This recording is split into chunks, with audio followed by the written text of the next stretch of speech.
தேவாதி தேவன் உயிர்த்தெழுந்த பிறகு நீர் செய்த தவறுகளை, பாவங்களை அவர் எண்ணி கூட பார்ப்பதில்லை. எத்தனை பேர் விசுவாசிக்கிறீர்கள்? நிறைய பேர் சொல்றாங்க, நான் பாவம் பண்ணியிருக்கேன், ஆண்டவர் என்ன ஏத்துப்பாரா? ஆண்டவர் சொல்றாரு, அவருடைய ரத்தத்திற்கு முன்பாக உன் பாவங்கள் தூசி,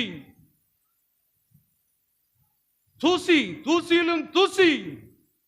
ஆண்டவர் சொல்றாரு, காலை வேளை கேட்கணும், ஆண்டவரே உன் ரத்தம் என் மேல் விழட்டும், என் குடும்பத்தின் மேல் விழட்டும், ரத்தம் என்னை கழுவட்டும் இயேசுவின் நாமத்துல.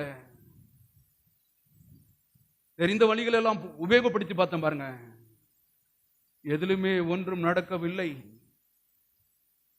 அறக்கதவை பூட்டி அந்தரங்கத்தில் யாரும் பார்க்காத தேவனை நீங்கள் பார்ப்பீர்கள் என்று சொன்னால், வெளியரங்கமாய் உன்னுடைய உறவினர்கள் அல்ல, உலகமே பார்க்கக்கூடிய அளவிற்கு தேவன் ஆசீர்வாதங்களை கொடுக்கிறவர். எத்தனை பேர் விசுவாசிக்கிறீர்கள்?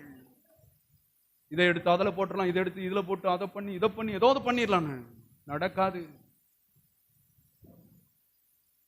ஆண்டவர் சொல்றார் பாருங்க, வாசிப்போம் சீக்கிரம். யோவான் 21 4. யோவான் 21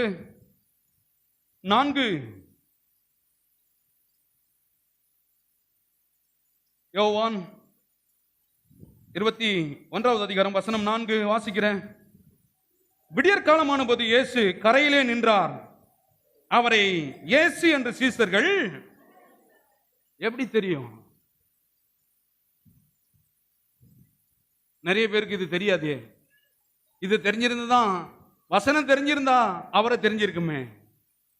விடியற் காலமே உயிர்த்தெழுந்து, வேற எங்கேயும் போல, கவனிங்க, உயிர்த்தெழுந்து வந்து பேதுரு அங்கலாய்க்கிறான். ஏன்னா நீ என் கூட இருந்திருக்கிற, 3 வருடம் கூட நடந்தவன், 24 hours கூட சாப்பிட்டவன், அற்புதங்களை கண்டவன், இன்றைக்கு இயேசுவை தெரியாத மாதிரி போய் ராத்திரியெல்லாம் பிரயாசப்பட்டு ஒன்னும் இல்லாம தரித்திரம், வெறுமை, வறுமை.